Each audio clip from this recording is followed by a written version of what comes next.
getting started. I should have already been marking the roll. It's going to take a while because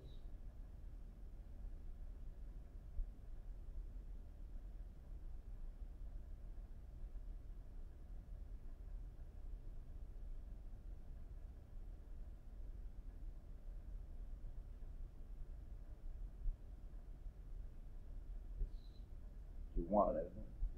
Okay. Taylor. Yeah. That's what I thought. That's not my pen. Okay. Where is everybody? I don't know. All right, we are recording. Let me just get this set up from current slide. And turn the projector back on. And let me go over a few announcements first.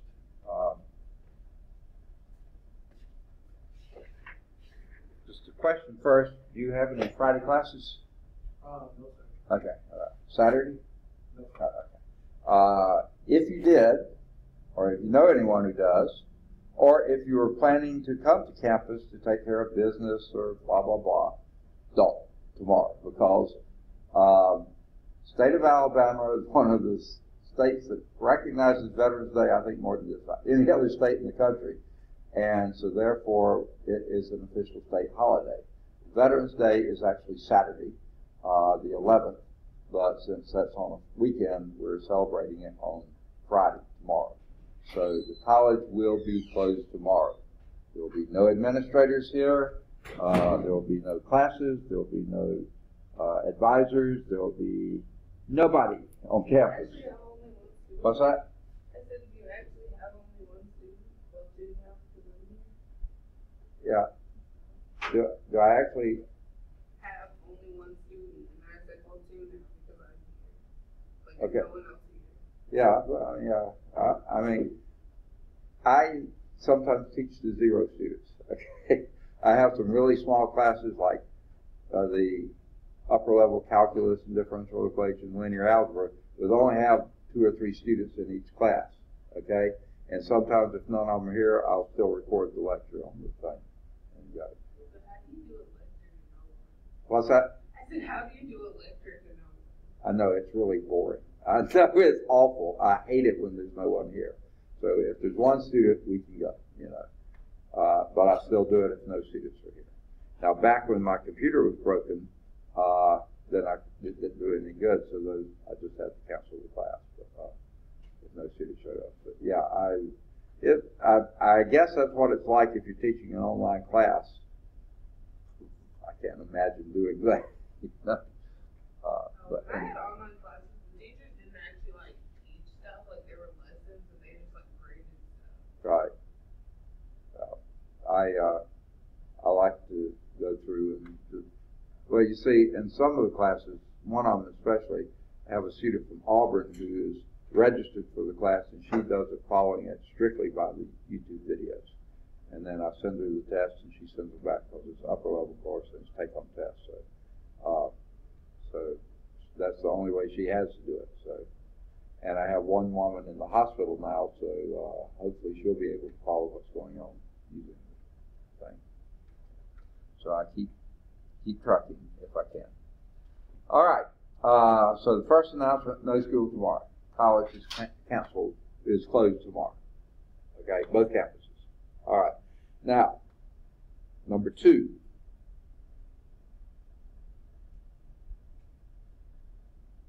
I think I'd probably do this one next.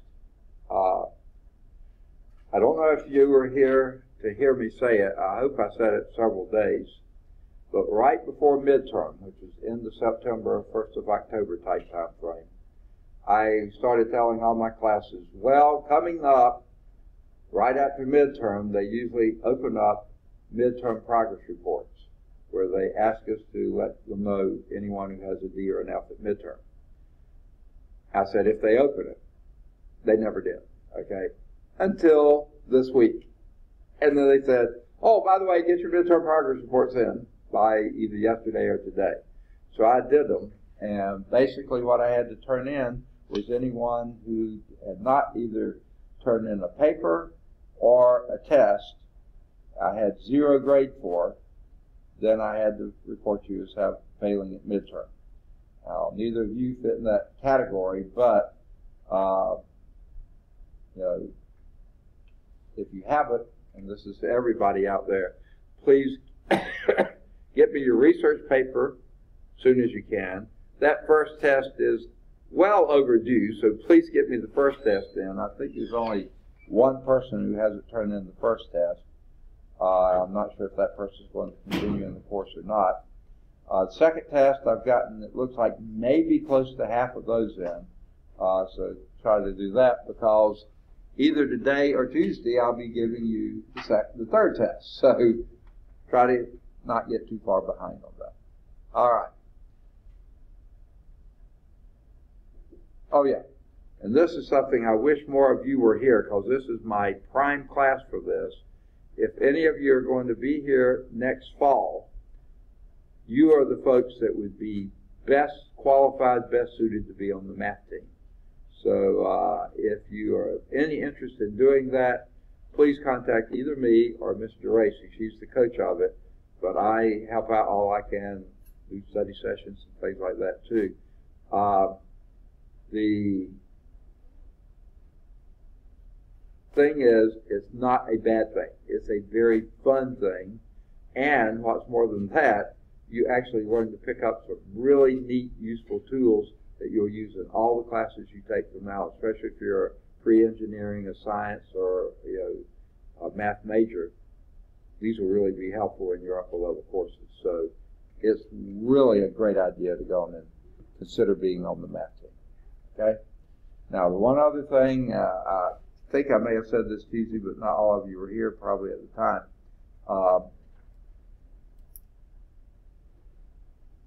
I'm really big on voting, okay? And there is a special election coming up December 12th, not a time when we normally have elections. There's only one race in that election. And typically on things like this, hardly anyone goes out to vote, okay?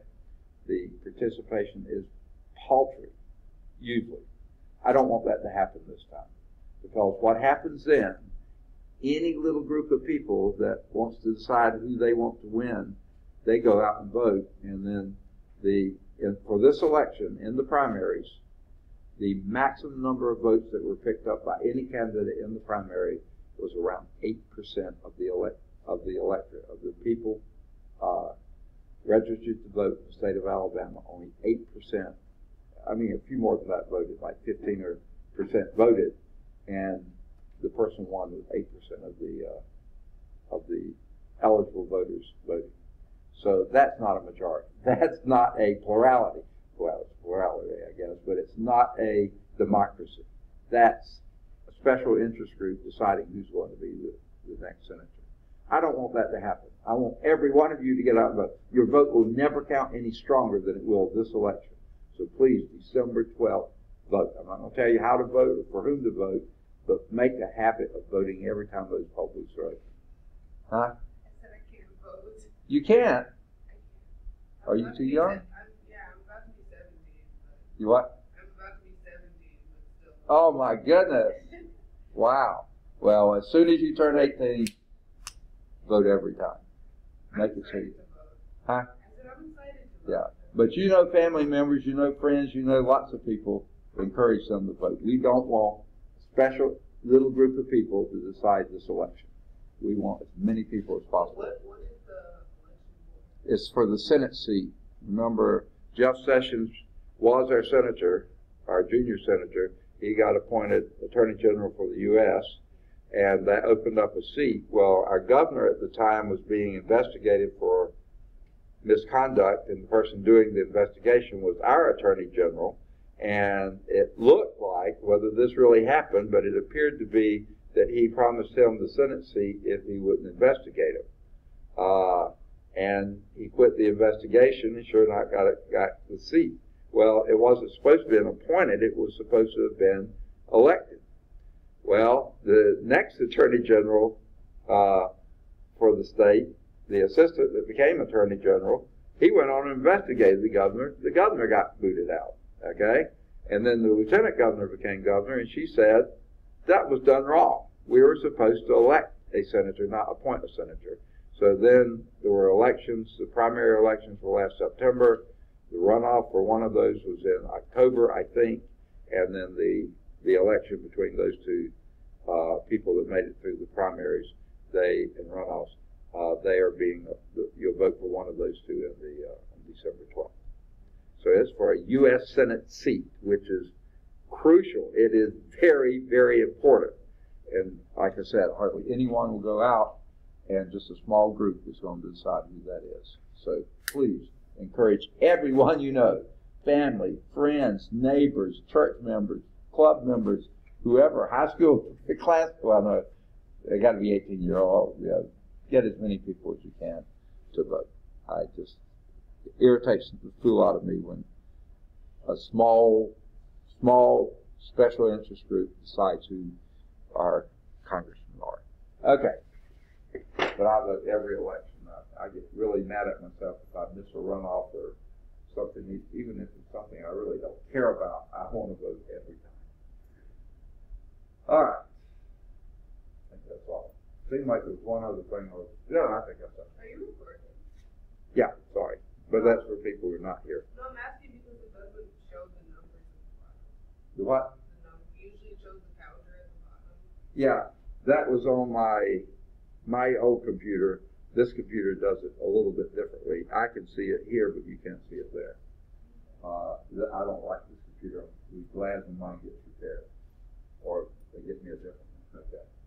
All right, the objectives for 5.5. We just barely got this started last time. And by the way, I don't know if you got your books.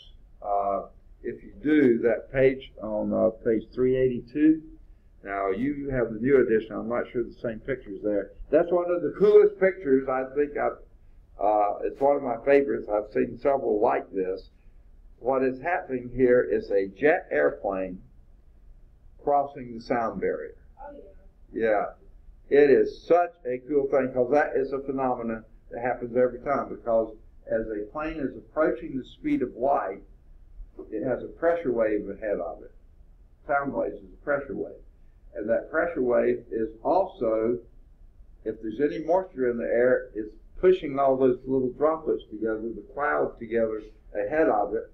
And when it breaks the sound barrier, it goes through that literal cloud. That means there's moisture enough in the air for that much cloud to be, and it comes through, and they happen to snap it right at that point.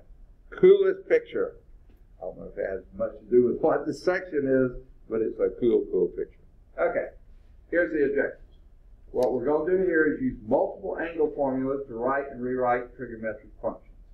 This is something you will use a lot when you get into calculus, multiple angle formulas. Use power reducing formulas to rewrite and evaluate trigonometric functions. You do use this some, but it's for the next thing. For the half angle formulas, you use the power reduction formula to do those. You also do them in some other applications in calculus, but you'll use half-angle formulas to write and rewrite trigonometric equations or functions. And we'll use product to sum and sum to product formulas to rewrite and evaluate some trigonometric functions.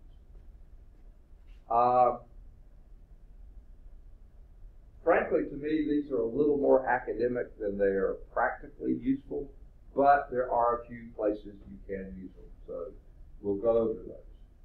I would suggest, I'm not a memorizer. I'll look those up if I ever need them. Okay? But you need to know where they come from. So that's what we do. And we use trigonometric formulas to rewrite some real-life models. Okay? So let's start with multiple angle formulas. And guess what? You already know the background to this. You know exactly everything you need to know to come up with these. In fact, I'm going to have you tell me what we need to know for that. Okay? Get my color set up. Does anyone remember the sum angle formula? The sine of, what you want to name those angles? Second? Theta and Delta. Okay, your favorites. Okay. Sum of theta plus delta. Okay. Anyone remember what that is? Sine theta, cosine delta, plus cosine theta, sine delta. Right? All right. Now my question to you is, what if theta was equal to delta, delta equal theta? What would we have here on the left? Let's work with theta because I'm more used to that than writing deltas. My deltas would sine of 2 theta, exactly. And what would it be on the right?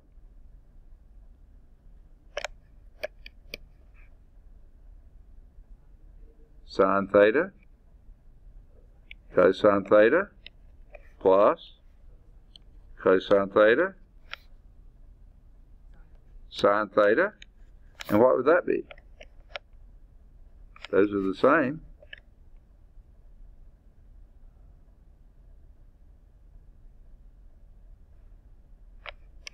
X plus x would be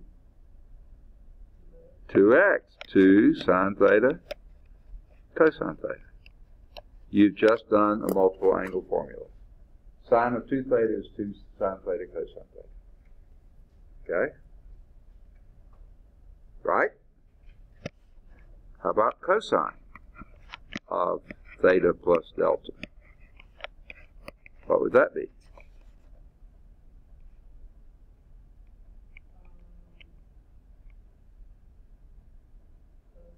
Cosine theta. Say again. Cosine delta minus sine theta sine delta. Okay? What if theta was equal to delta? You'd have cosine 2 theta, right? And what would that be over here?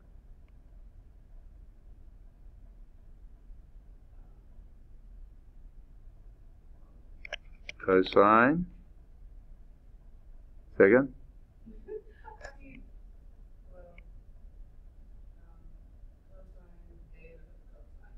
Which is cosine squared theta, not 2 theta, squared.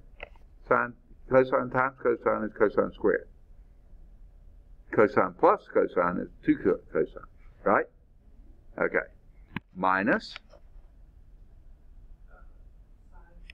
sine squared theta. You just got your second multiple angle formula. Okay? What's that? I can't quite understand. That's enough proof for me, I think. Yeah, I was just asking if did they give us the formula? Yeah, that's going to be the next slide or two. We'll get there in a minute, but I wanted you to derive it yourself first. Okay. This is Taylor, right?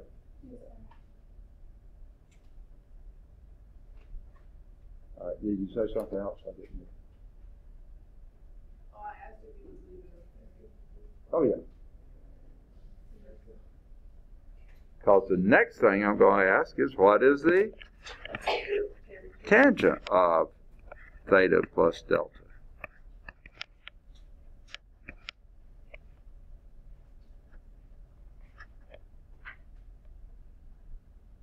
Anyone remember? Plus tangent delta, yes, over 1 minus, what do you say? Times tangent delta, right? Now I guess you can anticipate my next question. What if theta is equal to delta? Delta equal to theta? Tangent, not 2 squared, 2 theta. Oh, yeah, okay, you're already doing the other side, yeah. This would be, and this is Chelsea. Okay? And that would be 2 tangent theta on top, right? And what's in the denominator?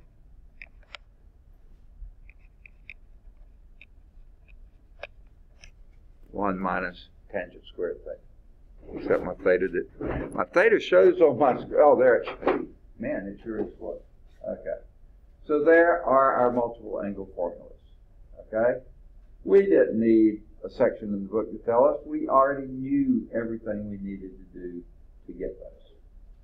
Okay?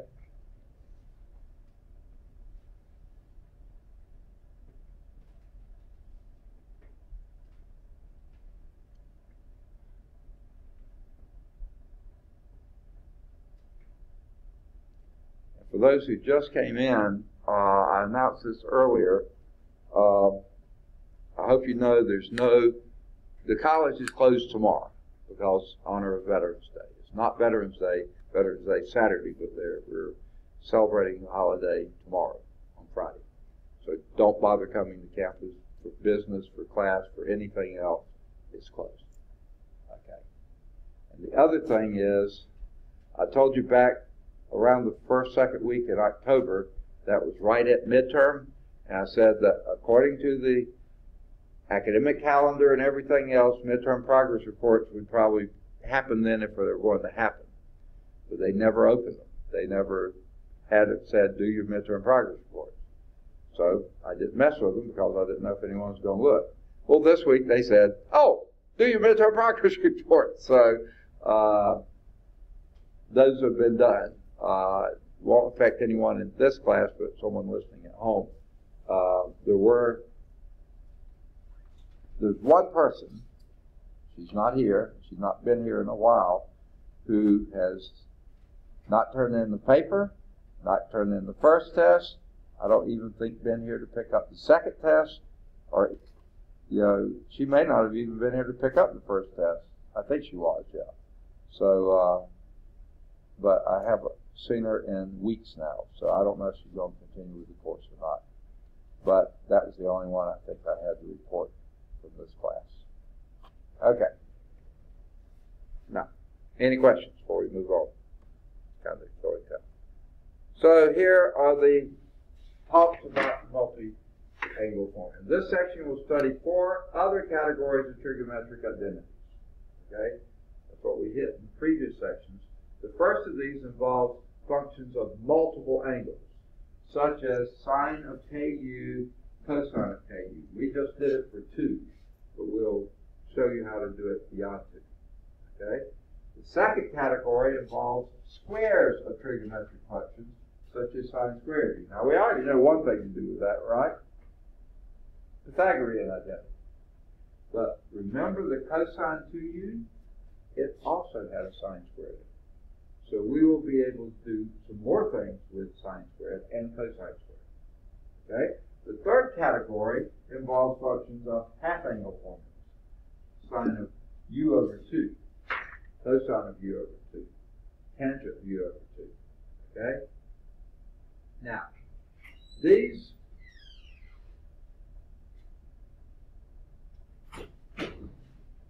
Justin's here.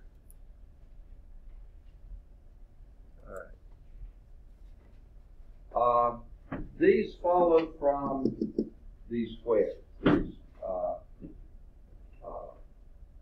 squares of trigonometric functions, and that they call it power reduction formulas, and that's where we get it.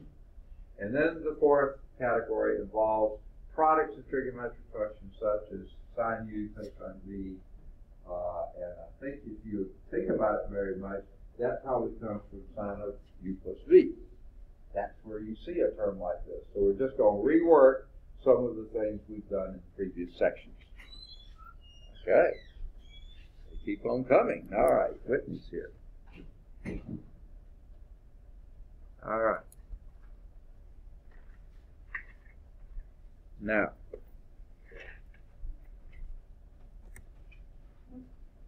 here are the double angle formulas. This is the part of that first class. You should learn the double angle formulas because they're used often in trigonometry and calculus. Guess what?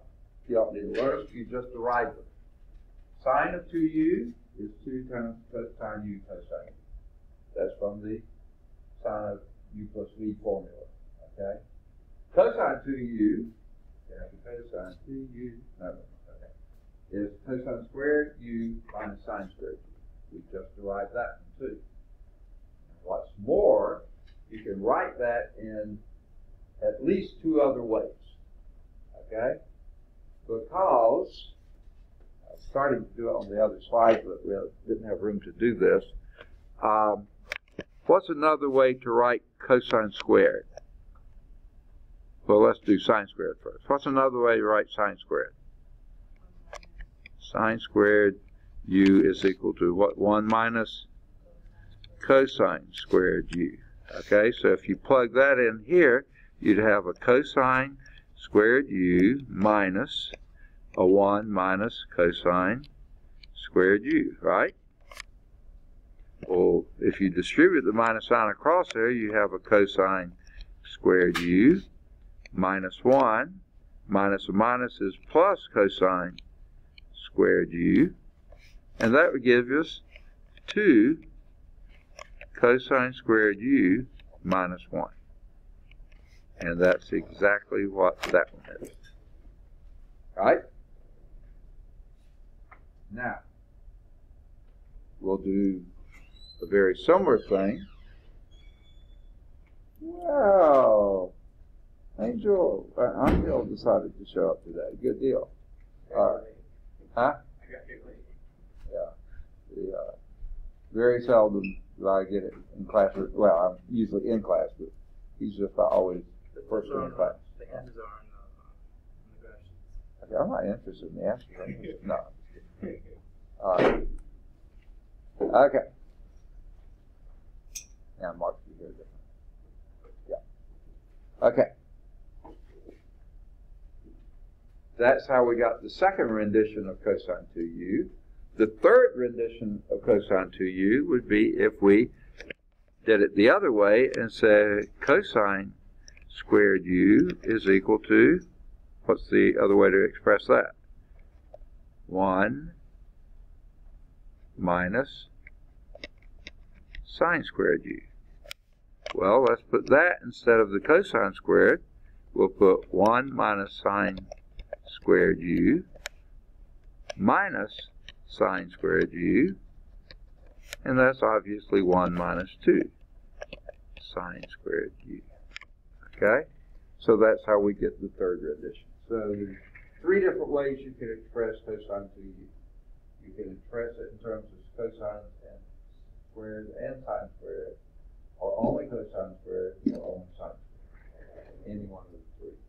And then we already did the tangent to u as well, just from the tangent u plus v formula that we had before. All right, so nothing new here.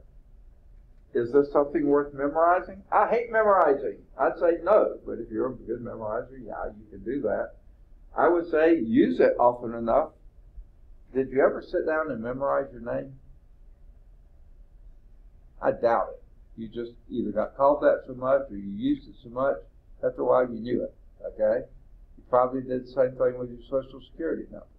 You had to fill out enough forms, yep, soon you know it. Telephone number, street address. Well, maybe you did sit down and memorize that at some point, but most of the time, if you write it often enough or use it often enough or say it often enough, like my wife's phone number, I never sat down and said, I need to memorize this. No, I call her often enough, you know, that I know what it is, okay? So that's what I say to do with these. You know how to derive them. If you ever forget them, go back and derive them, okay? But look them up if you need to. Okay. Let's do example 1. Solving a multi-angle equation. Solve 2 cosine x plus sine 2x equals 0. Any way to do that outright? No. It has 2 different trig functions and 2 different arguments for the 2 different trig functions. So no, that one you can't solve brute force. So what would be your first step?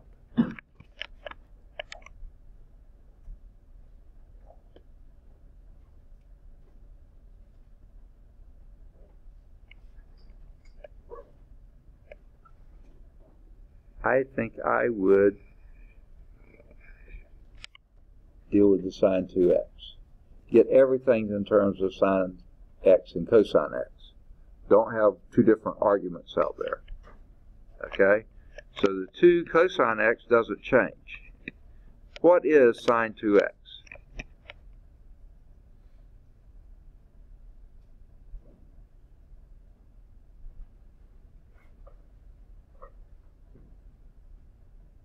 Just had it up on the board.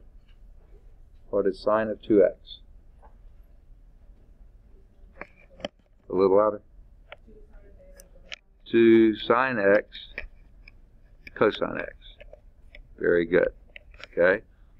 Now that's equal to 0. That's just a direct substitution. Okay? It's a trig identity. Sine of 2x is 2 sine x cosine x. Now what do we do?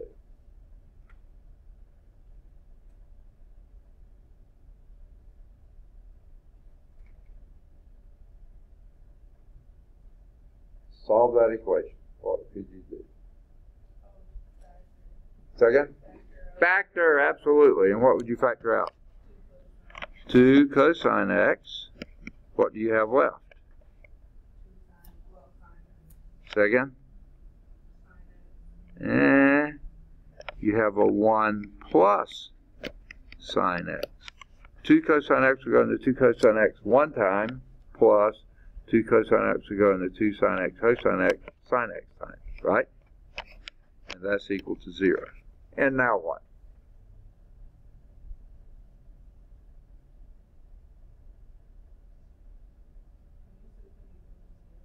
A little louder. Yes, set on each, because anytime you have a product of two entities, whatever they are, and that product's equal to 0, one of those two has got to be 0, okay? The only way you can get 0 product, okay? So this says that either 2 cosine x is equal to 0, or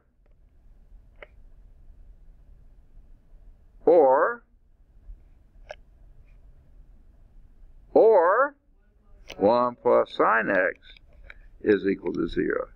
Left off my x, I think. Okay? Alright. What can we do with the first equation? Divide everything by 2, and it basically just goes away. You get cosine x is equal to 0. Now you consider what angles, that's a conditional equation, what values for x will make that statement true.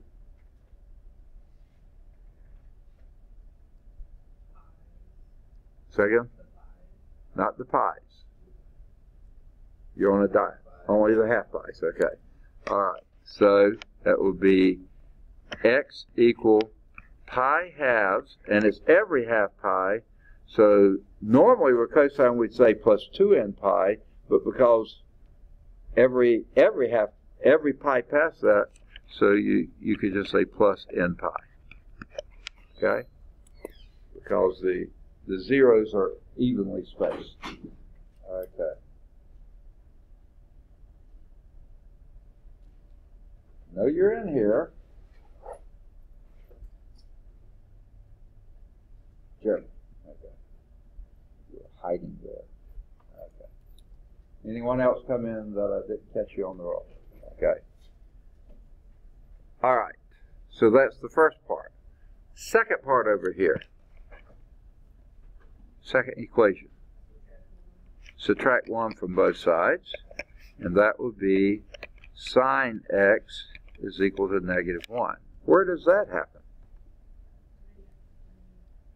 Yeah, 3 halves pi. So x equals 3 halves pi.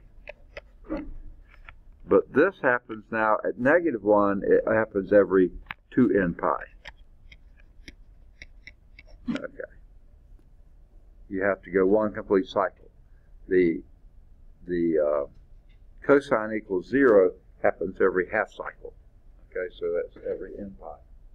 So there are your solutions. Okay, x is either equal to that or that. All right. Any questions on that?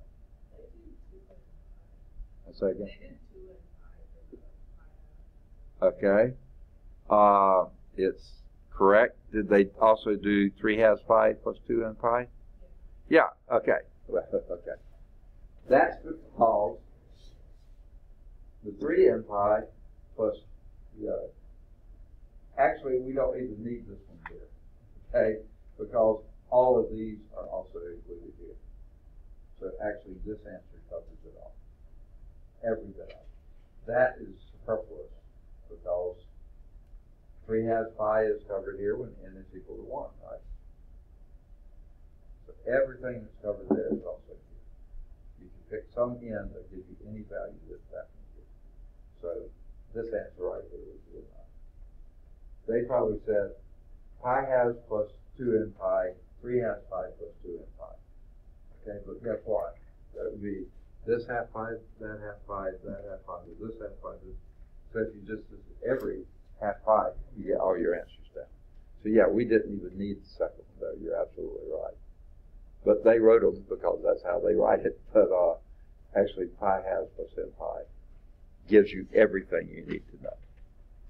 Okay.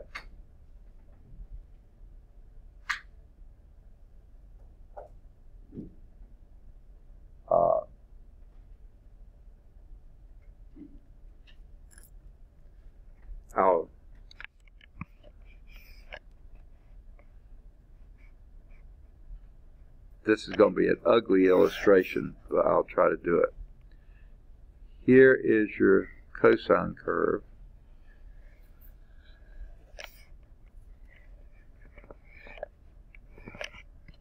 And it just keeps on trucking and trucking and trucking. Okay. Every half pi. Okay. That's not said very well. Okay. At pi halves plus 2 n pi, that would be this one. This one, that one, that one, that one, that one, and that one. Okay? Now, if you did 3 halves pi plus 2 n pi, what color you want? Green, okay? That would be this one, whoops, I'm sorry, this one, I got off here. It's this one, okay, this one, that, okay? Those are your alternate ones. I messed up both of these a little bit, okay? This one should not be, the green one shouldn't be listed. And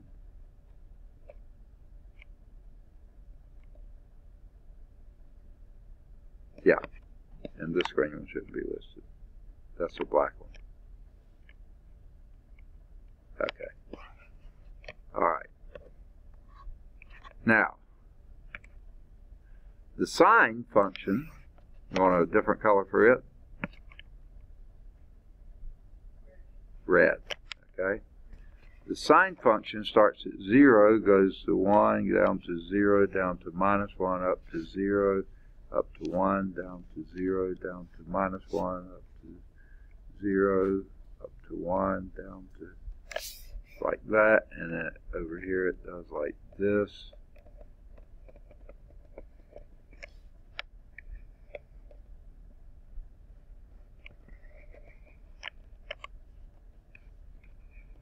My drawing really stinks, but here's what it is. So where is it -1? It's -1 here, here, here, here, and here. So you see, it duplicates the second thing for the cosine. And it's very Christmassy looking, isn't it? And if you just did the pi over 2 plus n pi, you get every one of those. Okay? because these are, every one of those is pi apart. From here to there is 2 pi, here to there is pi. So therefore here to there is pi, here to there is pi. Well, this is pi halves, that's minus pi halves. So these are all pi apart. So if you just wrote that term there, you cover them all. You could write both of them perfectly all right, say pi halves plus 2 and pi, 3 halves pi plus 2 and pi. This says it all. That says every one of those. Okay. Let me erase all this mess. And let's see how they do it. By rewriting the equation so it involves functions of x rather than 2x, and that is then factor and solve. Well, first they wrote the original equation again. What a great waste of time. Okay, and then the sine 2x would be 2 sine x cosine x, and then from that we notice we have some like terms. 2 cosine x is in both of those terms, so factor that out, leaving you 1 plus sine x. That's equal to 0. Set each of those equal to 0. 2 sine x equals 0, and 1 plus sine x equals 0. And the first gives you, on the interval from 0 to 2 pi, you get it at pi halves and at 3 halves pi. And the second one is only at 3 halves pi. So why duplicate? That would just be every half pi, not the whole pies, but the half pies. 1 half pi, 3 halves pi, 5 halves pi, 7 halves pi, negative 1 half pi. Those are your solutions. So they then write them in general form like that, but and it says try verifying graphically. I just did. I didn't know they were going to say that. But you could sum it up as saying pi halves plus n pi. That covers all of them. Okay. They're skipping example 2 and 3. Okay. So let's go back and do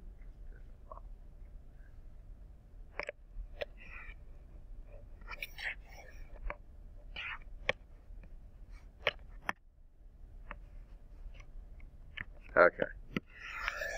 Have to get my color back. Use the following to find sine 2 theta, cosine 2 theta, and tangent 2 theta. So here's what we're looking for. Sine 2 theta, we're also looking for cosine 2 theta, and we're also looking for tangent 2 theta. Okay, now here's what they give us. That cosine theta is equal to 5/13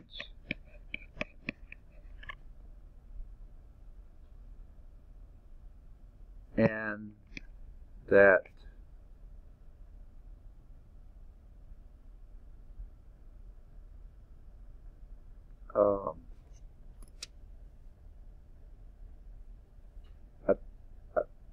finally yesterday dawned on me what happens here. When I'm writing on this screen, I usually, because I don't,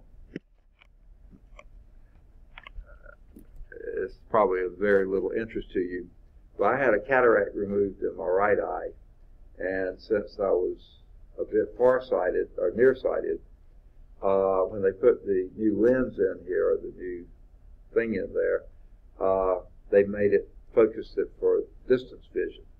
My left eye was already good for close-up vision.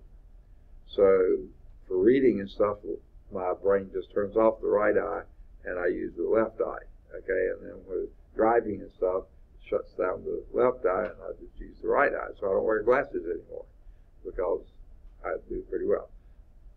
The problem is, working on computers is further away than reading a book, but not far enough away to be driving a car. So in order to see screens closely, I wound up getting real close to them. Well, this computer, the little fan here, is giving off heat here, And I found out the longer I do this, the drier my eyes get, and I finally realized that heat coming up from there is what makes my eyes, after about a class and a half or 2 classes, my eyes just go, yuck, I can't see anymore. So that's what my problem was here. Okay? The other thing that was given, and I was having trouble seeing it, is 3 halves pi less than theta is less than 2 pi. So where are we, Waldo? 4th quadrant. Okay, we're down there in the 4th quadrant. Is cosine positive in the 4th quadrant? Yes, so that is making sense. Okay, so we got where we are. We got one value, cosine theta. Okay, we want to get sine theta, sine 2 theta. What is sine 2 theta? What's the formula for that? Anybody? 2 sine theta cosine theta. Now that's an identity. That's true everywhere, including in the 4th quadrant. We already know we know what 2 is. Yeah, that's 2. And we know what cosine theta is. That's 5/13. What we don't know is what sine theta is. So here's where we draw little triangles. So I'm going to draw a circle here. Now this circle is going to be a 13 circle, not a unit circle, but a 13 circle. Okay, I'm going out to here, and down to here, and up to here, and here. And Terrell decided to show up today. Fantastic. Here you are. Okay, we've got a good block in the upper middle of the class, and sort of sparse. Well, no, actually, the upper part of the alphabet is doing quite nicely. Okay, we got the top 7, first 7 people are all here, and then the 3 of the last 4 are here, and nothing in the middle, so I don't know where the middle is today. All right, so this is going to be 13, that's going to be 13, this is going to be minus 13, and this is going to be minus 13. Okay, so that will make that be 6 and 7, this will be 6 and 7, this will be minus 6, minus 7. This will be minus 6 and minus 7. So this will make this 3. 1, 2, 3, 4, 5, 6, 7. That was, whoops, that's not what I wanted to do. Yuck.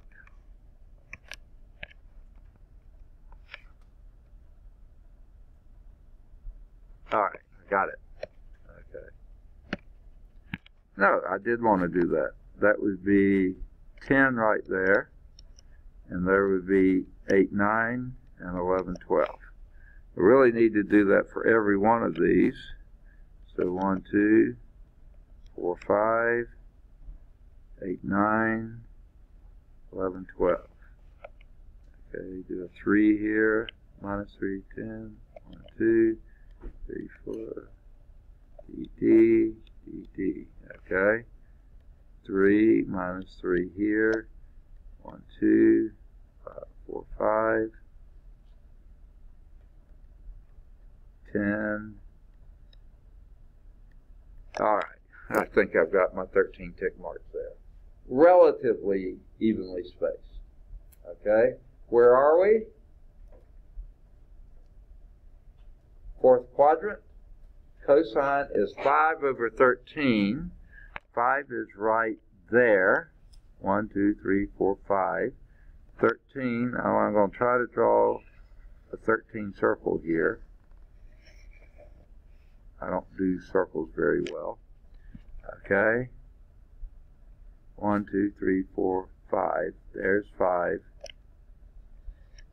And there's your 13. So this is the angle right here, which is your theta. Okay.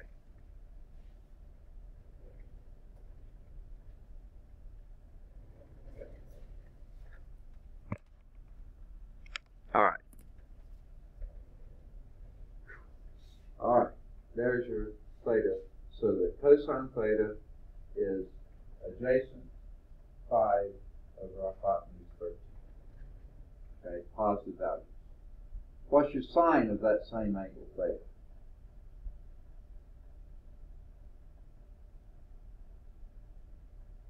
Anybody?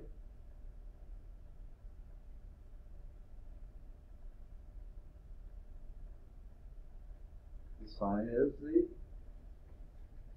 opposite over 13. So we know sine is something over 13. So this is 2, this is something over 13, and this is 5 over 13. Okay? Now, you can't go by my drawing, obviously, not good enough. But can anyone come up with what number goes here? And by the way, I can also tell you it's SIGN sign. Negative. So it's going to be a negative something. So that, since all three of these are multiplied together, we're going to put a minus out front. Okay? Now, anyone know how to come up with what number goes there? Pythagorean theorem. 5 squared plus this squared is equal to 13 squared. Well, 13 squared is 169. 5 squared is 25. So 169 minus 25 is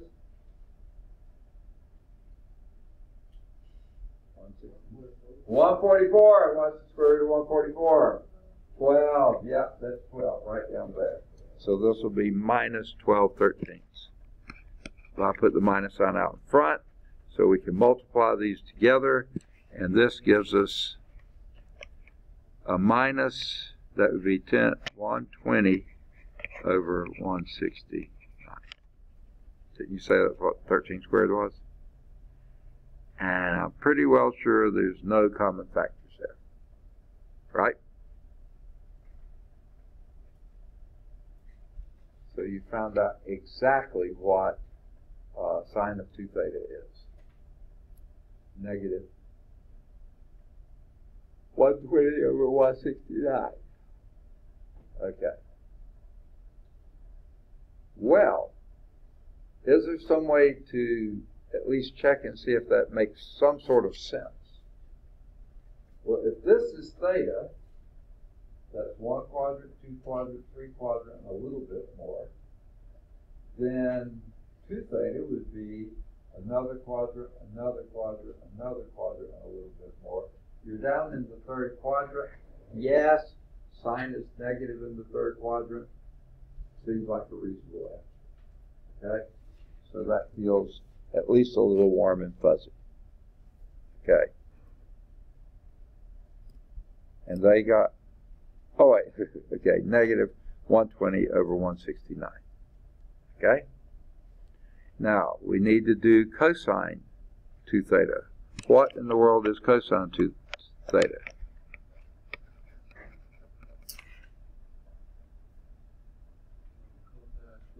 Cosine squared theta minus sine squared theta. Okay? Well, we know what cosine theta is. They told us that. That's 5/13 squared minus, now we just calculated it, didn't we? Yeah. Not sure I want to think about it though. That's 120 over 169 squared. It's actually technically a negative. You're going to square that. Boy, what a mess.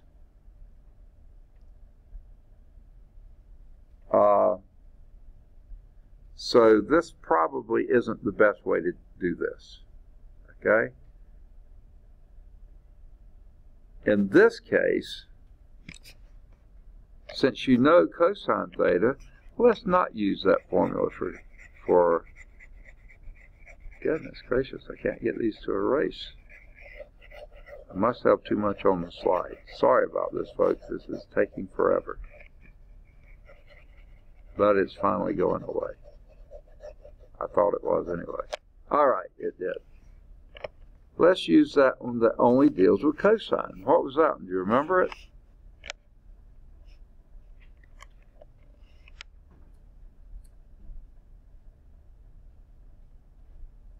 Pretty sure it was 2 cosine theta, right? I believe it was 2 cosine squared theta. Squared theta minus 1. That's it. That one would be a lot better to do. Okay?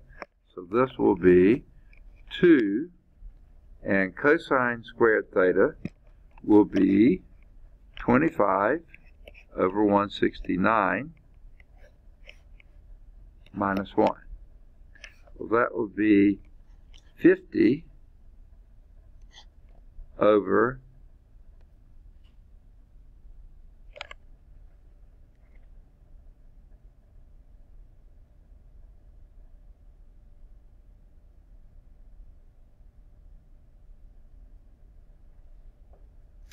169 minus 169 over 169.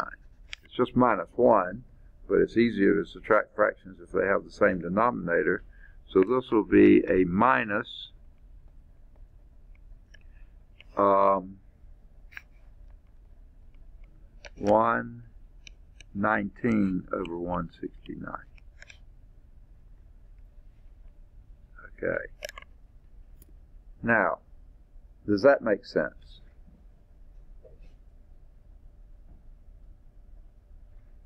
I believe so, because, as we said, 2 theta would put you here in the 3rd quadrant, and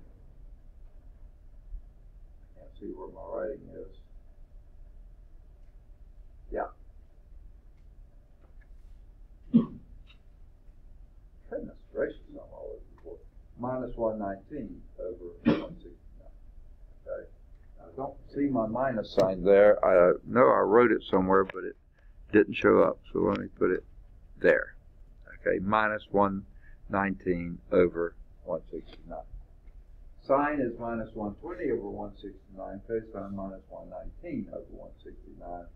Boy, that's pretty close to a 45. It's not a 45, but it's pretty close to it. Okay? Now, how do you get tangent squared theta? Sure, you could go in and figure out what the tangent of theta is, and the tangent of 2 theta, you can go through all those things, but why would you mess with that? What is another definition for tangent 2 theta? I wish I had more room. I think I'll go on and erase my circle down here, if that's okay. I think I've gotten all the information out of it that I can. I just want to remind you we are in the 3rd quadrant for that angle.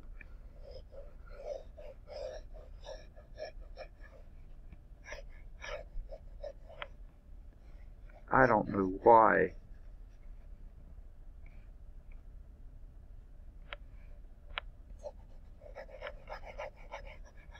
things just aren't erasing any faster.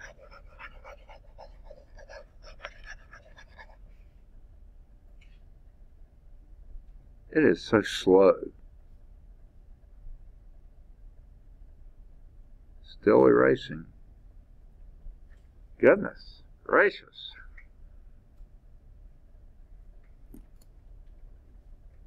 Well, I guess they've stopped. Let me go back and erase those. Okay.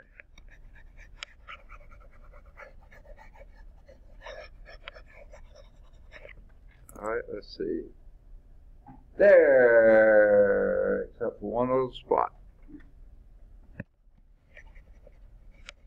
Ah, it finally went. Okay, so, goodness, that took forever. So what is tangent 2 theta? You could do the formula, but man, what a pain in the neck that is. But you know another one, don't you? As in a trig identity. Sine 2 theta over cosine 2 theta.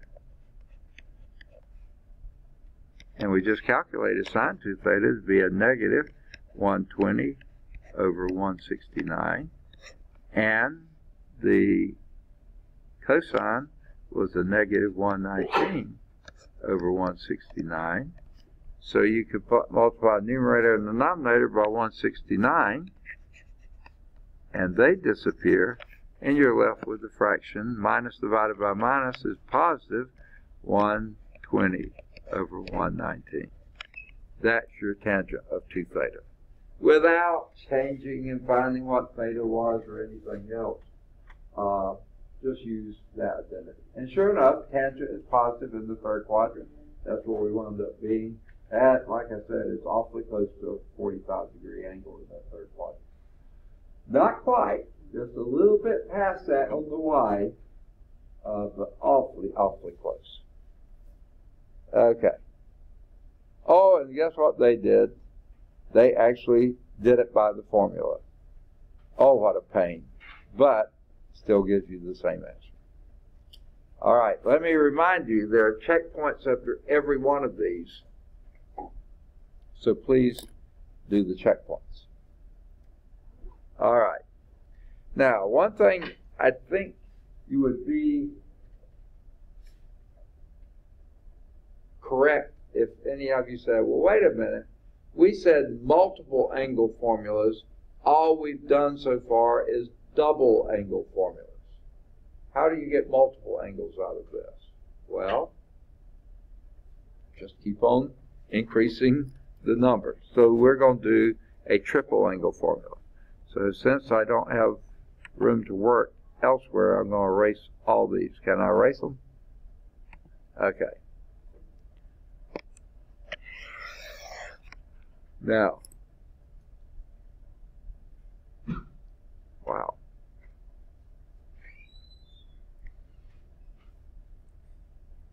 Let's rewrite the sine of 3x in terms of sine x. Sine of 3x in terms of, that's ITO, in terms of sine x. Okay? Well, can someone tell me what sine of 3x is? You probably can't right off the top of your head, but you can tell me what 3x is. What's one way to break down 3x?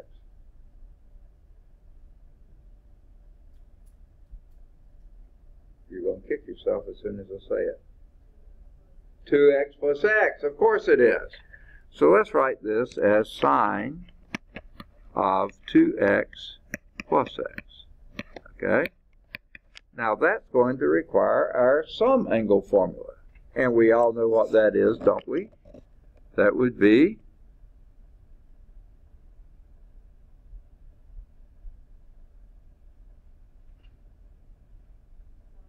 sine of 2x,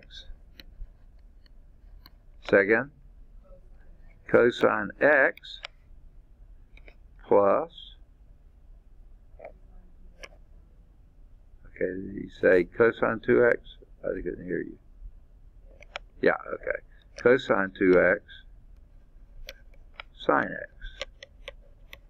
Right? My eyes are hot. My whole body's cold. Are y'all cold in here too, or is it just me? Okay. I don't know. The way they do the energy management here is not very good, I think. All right. Well, don't we know a formula for sine 2x?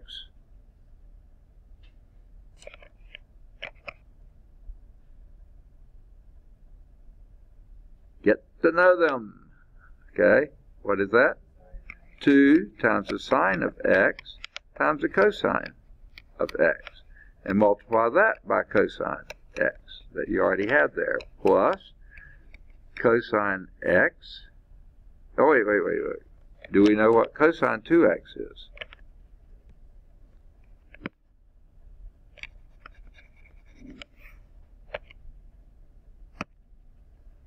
Now, before you answer that question, remember cosine 2x had three forms.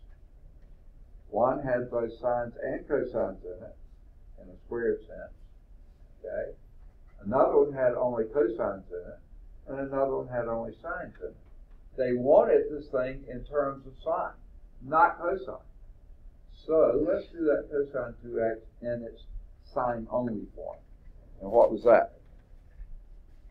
Do you remember? 1 minus 2 sine x, right? Sine squared x, right? Right? Times sine x. Okay. So let's write down what we got. 2 sine x cosine squared x plus sine x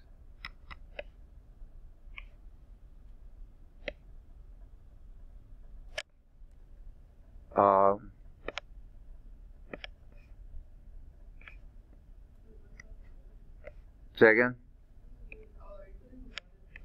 Yeah, I'm multiplying that, and then it'll be minus 2 sine cubed x, right? I'm distributing that sign on the right across that parentheses on the left. Second? Not quite yet. I mean, did I do that? Is that what you're asking? I distributed. I said, can you combine like terms? Okay, not yet, because this has a cosine squared. Okay, but it's a good idea. We need to get that in terms of sine x.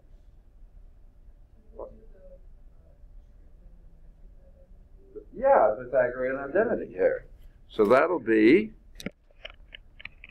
2 sine x times, what is cosine squared x in terms of sine x? 1 minus sine squared x plus sine x minus 2 cosine. I'm not cosine, sine cubed. Yeah.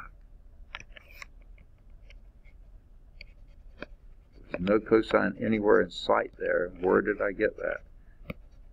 I can't get the s to erase. This is so frustrating. Ah, there it went. Sine cubed x. Okay. Now we got to distribute this across those two. Okay? And I'm rapidly running out of room here. So that's going to be 2 sine x minus 2 sine cubed x plus sine x minus 2 sine cubed x. All right. Now your suggestion of combining like terms is the way to go. So I'm going to write it up here. Sine of 3x is equal to, here's 2 sine x plus sine x, that's 3 sine x, minus 4, not cosine, sine, sine cubed of x. Okay. Strange looking formula, but I think it is. Let's see what they got. 3 sine x minus 4 sine cubed x. Where did I get the what?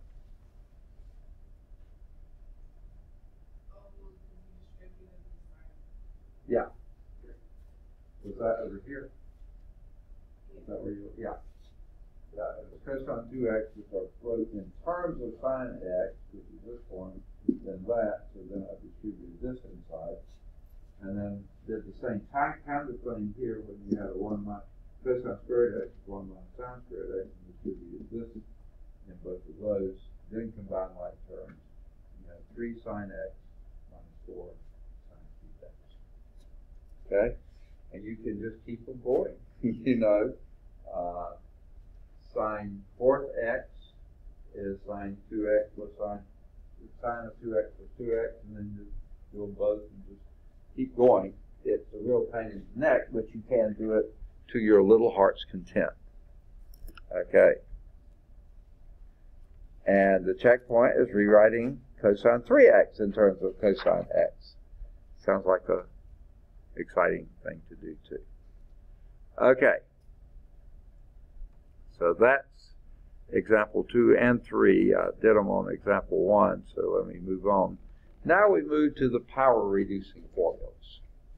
Okay? And again, you already know everything that you need to do this. You probably just don't know how to put them together. But I'm going to show you a little trick. What was our cosine 2x again? Remind me what that is. Ooh, do we have time to do this? I'm thinking not. Sorry. Yeah, we didn't have as much done today. Where did the time go? Well, don't we end at 10:45? Sorry. We were just beginning to have fun. Okay. Oh, we were having fun the whole way. Okay. We'll begin there at power reducing formulas. But before you go, as a special bonus, a Veterans Day special, I've got your third test ready. We actually won't, I wouldn't give it out till the end of 5.5. But since you're here and you're eager and you're willing, let me, if I can find it now. Yes, here's test 3. All right. The third test is chapter 5. And for the latter part of the test, if you can't do all this, hang on, we'll finish those for you.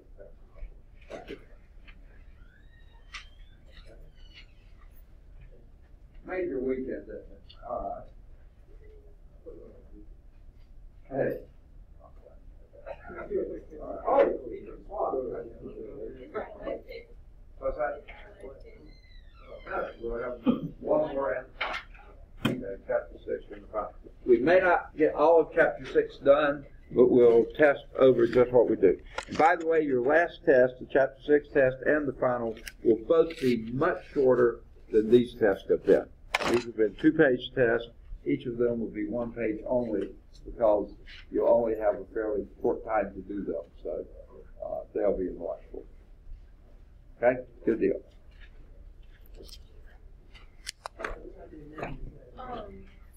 Were you able to change my grade? Yeah, I think I did. Okay. Yeah. It moved it up to an 80.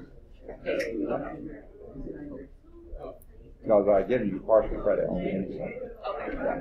So I gave you full credit.